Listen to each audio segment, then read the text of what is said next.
they say, well, we have translator service, so we can just call someone to come translate. Well, if I am a woman and the available translator is a man, I am not going to answer all your questions.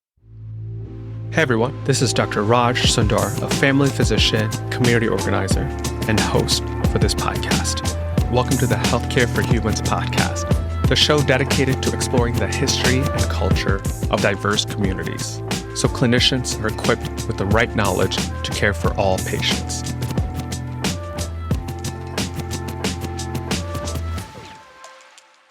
In this episode, we'll be talking about the Ethiopian community. In all likelihood, you've probably eaten in an Ethiopian restaurant recently because Ethiopian food has become a staple cuisine. In fact, over 13,000 Ethiopian immigrants live in King County, and they make up the largest portion of the East African population.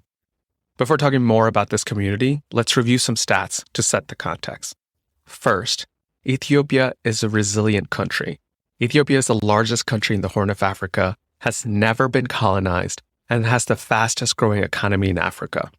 Second, Ethiopia is diverse. There are 115 million people who live in 9 regional states, and together they speak more than 80 languages and approximately 200 dialects. Among these languages, there are 2 predominant ones, Amharic and Oromo. 33% of people speak Amharic and 33% speak Oromo. The 2 other main languages that you should know about are Somali and Tigrinya. About 6% of people speak each of those languages. The last statistic to know is about religion. Roughly 2/3 of the population identify as Christians, and the rest identify as Muslims. The majority of the Christian population belong to the Ethiopian Orthodox Church. Now that you have that context, let's dig deeper to understand what this means for providing clinical care. Rahel Schwartz will be joining us today to explore the history and culture of the Ethiopian community. Rahel was born in Addis Ababa, Ethiopia, and lived in Kenya and Arkansas before making her way to Seattle in 1994. She's currently the program executive for health equity at the YMCA of Greater Seattle and helps design and implement culturally and linguistically tailored chronic disease prevention programs. Today, we talk about the history of Ethiopian immigration, the problem of brain waste, making a traditional Ethiopian diet healthier, the role of religion and culture, the complexity of living in a multi-generational household, and gaining trust before providing health education. Without further delay, here's Rahel. Okay, welcome to the show, Rahel. Thank you for having me. Before we get started, tell me your story. What brought you to Seattle?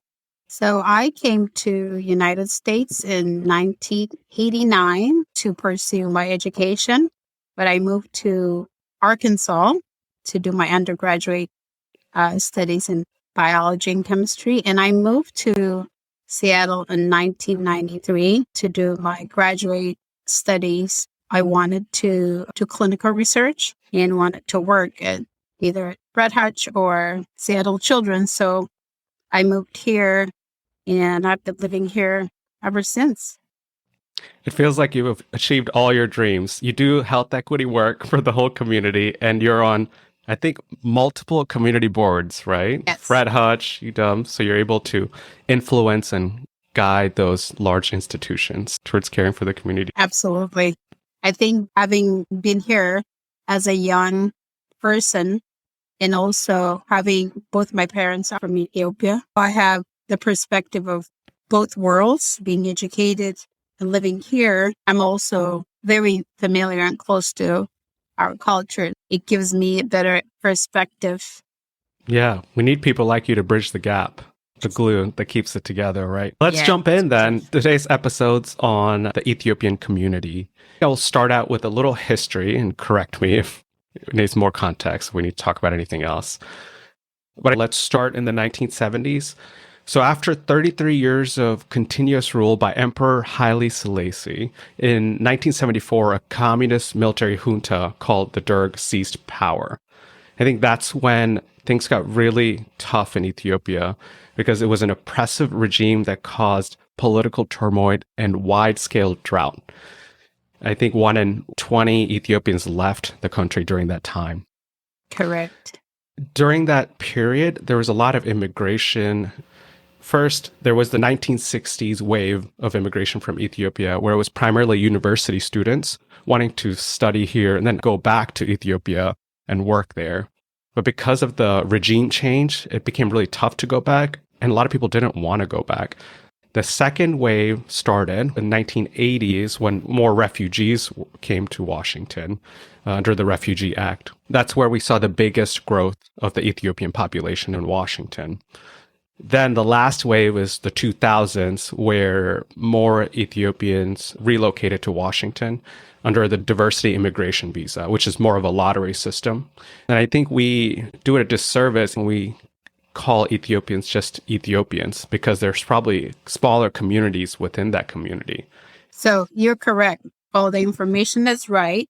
We have approximately 86 different languages and dialects spoken in Ethiopia. Amharic is the national language, and I only speak that. So if I go back to Ethiopia and drive about 45 minutes outside the capital city, I will be the same as if you are traveling there, because I don't speak the language. Mm-hmm. So the way we communicate, what we eat is different for each tribe. So you can't really put all Ethiopians in one pot.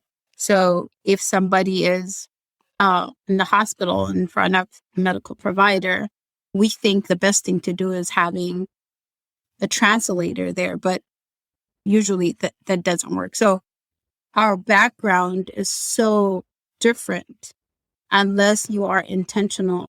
Yeah, there's so many ways I think we could segment the diversity of the Ethiopian population. Let's try languages. You mentioned you speak Amharic. I think the other two are Oromo and Tigray. Yeah, correct? So Eritrea used to be part of Ethiopia, but they became their one independent country about probably 20-something years ago. They speak Tigrinya, but there are other tribes who are part of Ethiopia who speak Tigrinya. And then Oromo is the one of the largest tribe other than the Hara tribe who speak Amharic. Those are the three major languages that are spoken by Ethiopian and Eritrean communities. Okay. So the languages are Amharic, Oromo, and Tigrinya, right? Correct. You mentioned they live in South King County. I know because of what's happening in our city, people keep moving further and further south. Where do people live right now? And are there different neighborhoods where people, for example, who speak Amharic live? Is there a different neighborhood where people who have more of an Eritrean background live? Not necessarily. So years ago in the 60s, when people relocated here, most of the population lived in the central district. And 30 years ago, when I moved to Seattle, the population of Black and brown people who live in the central district was about 72%. Now it's about 11%. So because of gentrification, as the communities are being redeveloped and rent is getting expensive, people are being pushed out more south. But there isn't really one specific area they move to. Not everybody moved to like Renton or Kent, but majority of them do reside in South King County. Now we're going even further to Federal Way. It's not affordable to live in Seattle anymore. There are a large population who live in the North End, which a lot of times people do not know. I live in Linwood, and there's a huge population in Linwood and Bothell. Yeah, I think we assume that people only live in the South, but gentrification pushes people both directions. Another phenomenon with Ethiopian immigrants is that there's brain waste, because people who have PhDs, who are doctors in Ethiopia, come here, but because of the barriers for re-education or licensing, end up working as an Uber driver or in a small grocery store. The problem is when you come as an immigrant, even though you have a medical degree and you're a successful doctor, when you come to the States, there isn't a system set up for you to transition and be successful. And then when you have a family in addition to that, and you have to feed your family, and you don't know how to navigate the system to support their family. So a lot of East African people actually in the medical care, they work as a nursing assistant because it takes about 6 weeks to get trained and certified. It's an easy way to start working and support your family, but people get stuck there. So you meet people who are doctors and practice medicine back home working as Uber driver or taxi driver, or they work like in parking lot. And the other thing I think a lot of times people don't know is people who are immigrated and come here, they still have families back home, and they do feel like they're responsible to support them too. So they really don't have the luxury of coming here and taking time to find a job. They just got to do what they got to do. As an immigrant, when you come here, you have 6 months that the government supports you. After that, you're on your own. So if English is not your first language, you really don't have a lot of choices. So people do whatever they can to support their families. I have a lot of patients who are from Ethiopia who work as CNAs in living facilities, adult family homes. As you just noted, it's such a privilege to know how to navigate a medical system.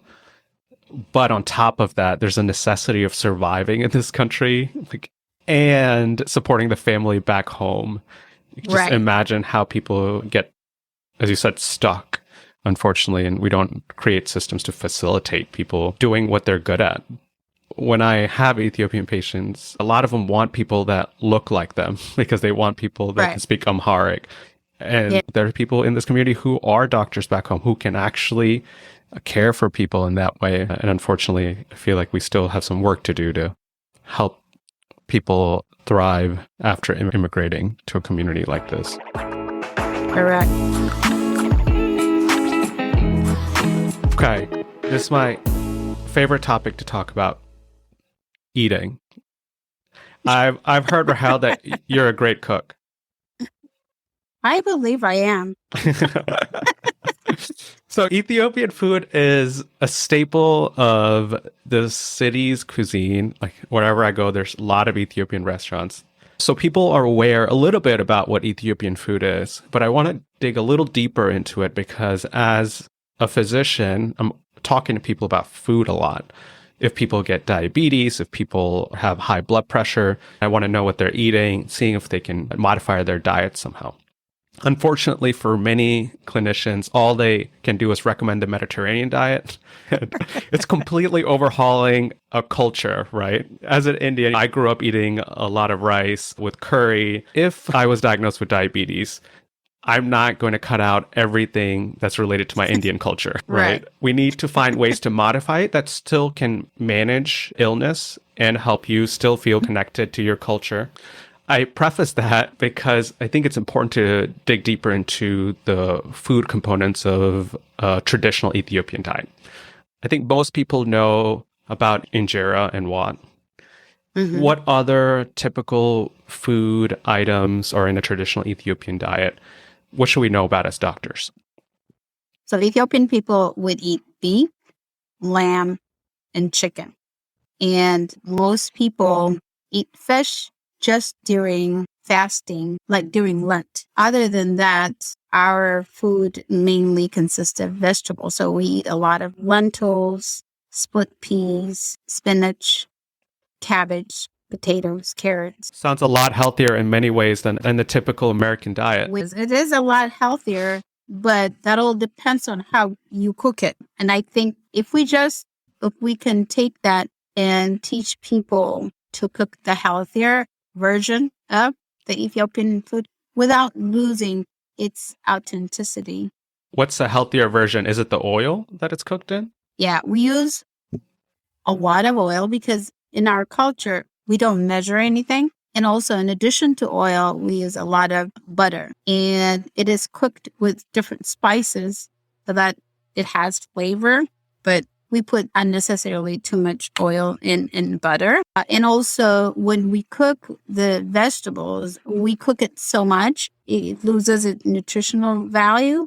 So I did a food demo a couple of weeks ago in collaboration with Herbal League.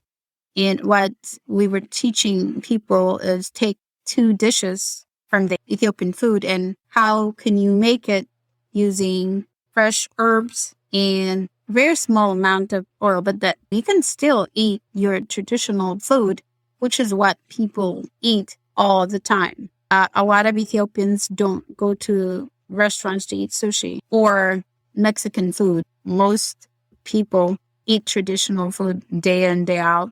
Like the injera is made out of grain called teff. Now, in the United States, because it was hard to buy that, they replace it with wheat flour, not whole wheat flour. So it completely changes what you're eating. So a lot of immigrants will come to the States. The first year, they say you gain about 10 to 20 pounds. Yeah. You're eating the same thing, but the ingredients is different. Back home, most of the things are organic. So even though we eat it all day, all out, obesity was never an issue. Now, one of the major issue in the United States and the East African community is diabetes and high blood pressure and all of these chronic illnesses. So when you look at the ingredients, you say, this is what we want everybody to eat. It's just how we cook it. That's such a good point. Since people are cooking at home, they do have a lot more control compared to eating out. What I hear from you is with the injera, a lot of people use white flour. They do it because of cost, because teff is hard to find or expensive. What is a healthy alternative to make injera? I think whole wheat or bulgur, those are the healthier alternative.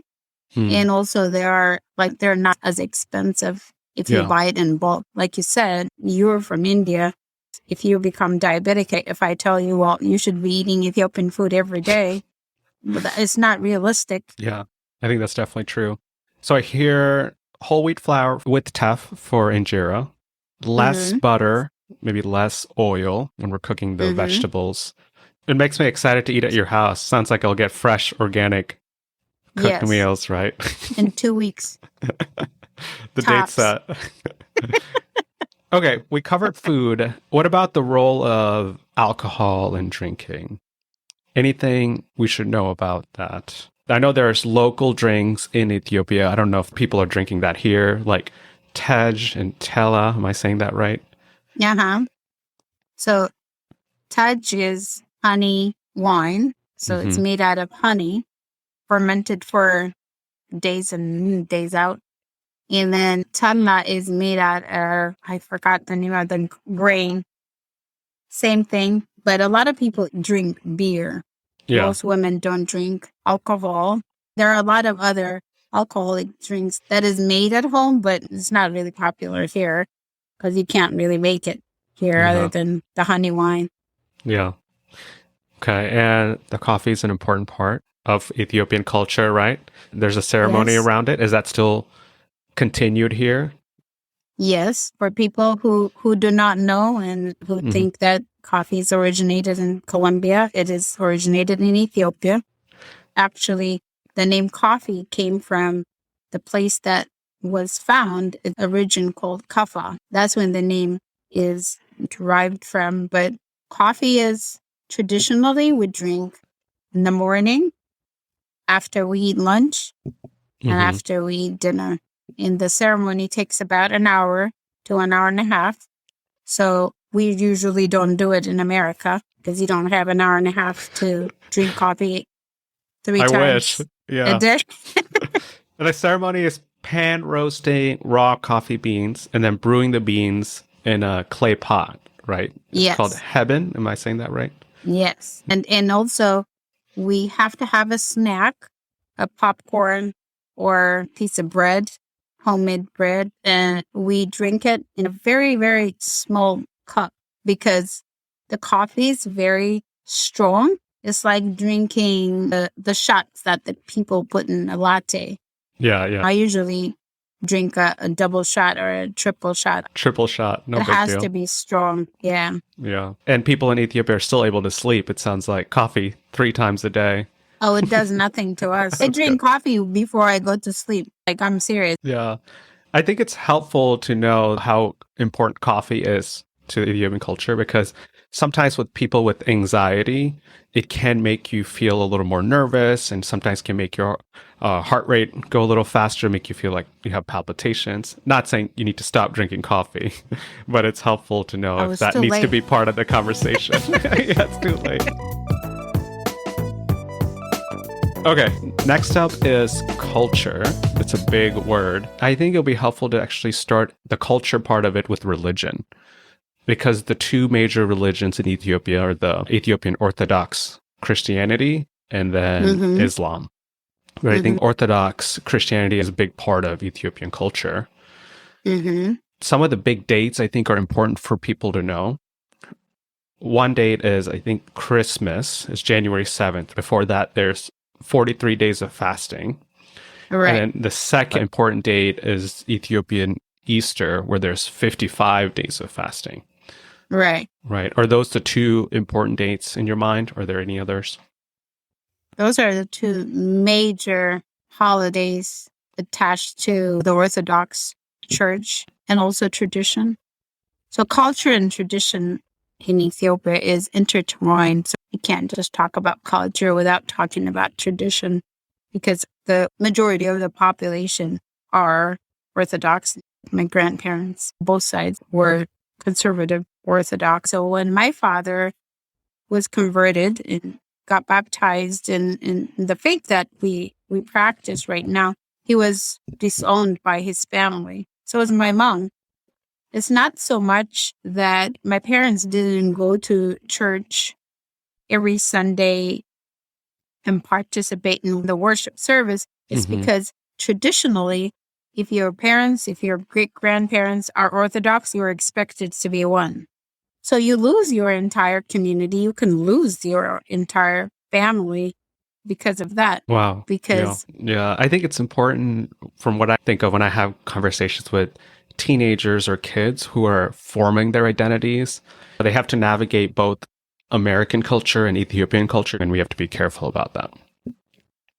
I think one thing to consider is we live in a multi-generational home. So there are the parents, and then there are the grandparents, and then there are the kids who were born and being raised in the United States.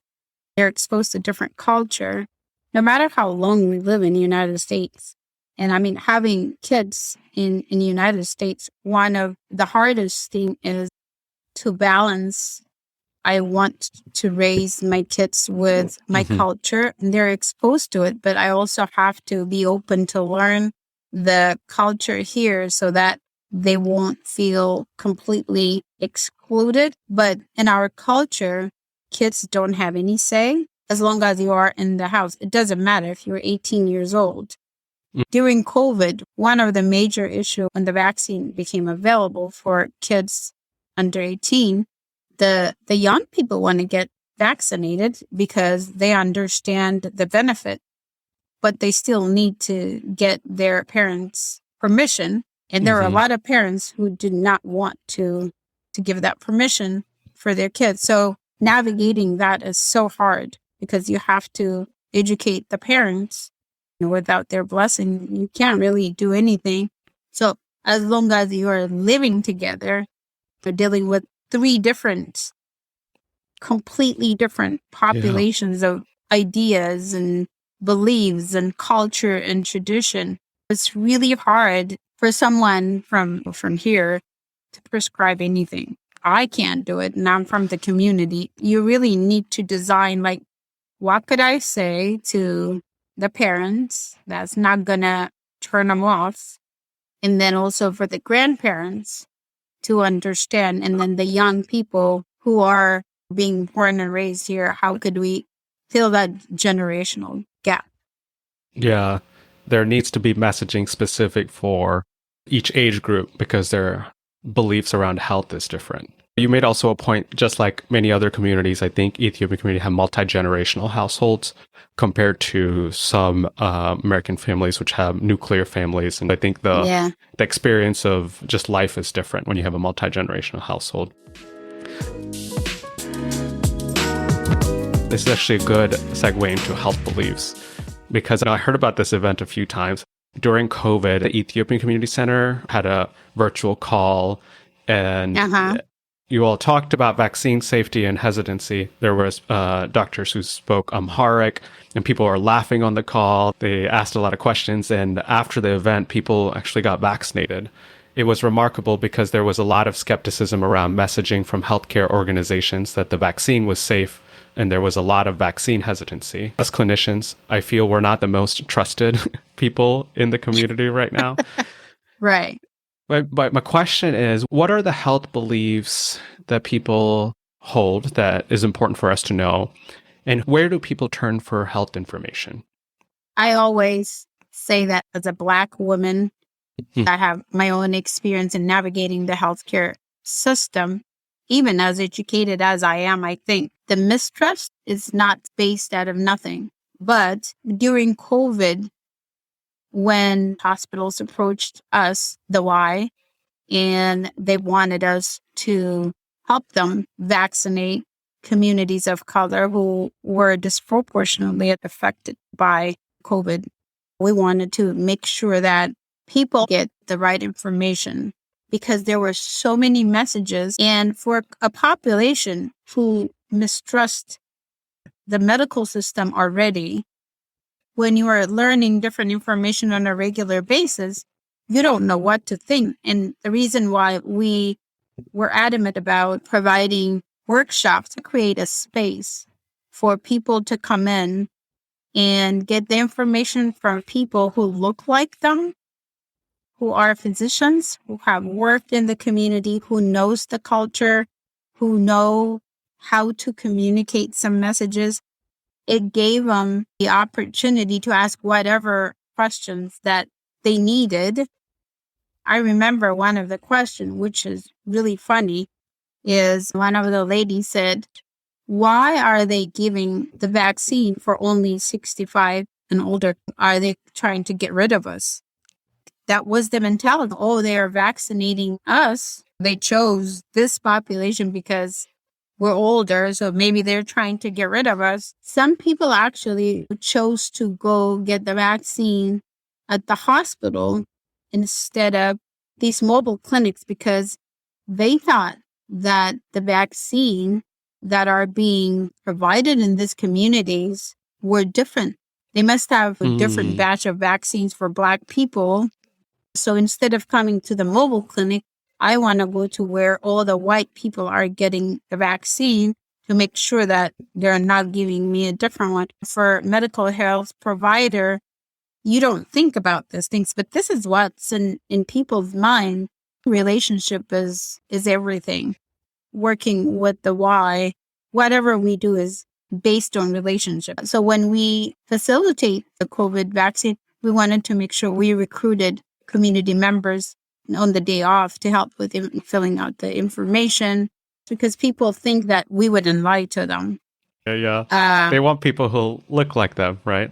Right. I think that is the most important thing. And I think for medical providers, sometimes what they don't think about it, if I come to see you and I don't speak English, they say, well, we have translator service, so we can just call someone to come translate. Well, if I am a woman and the available translator is a man, I am not going to tell you or answer all your questions that you asked me.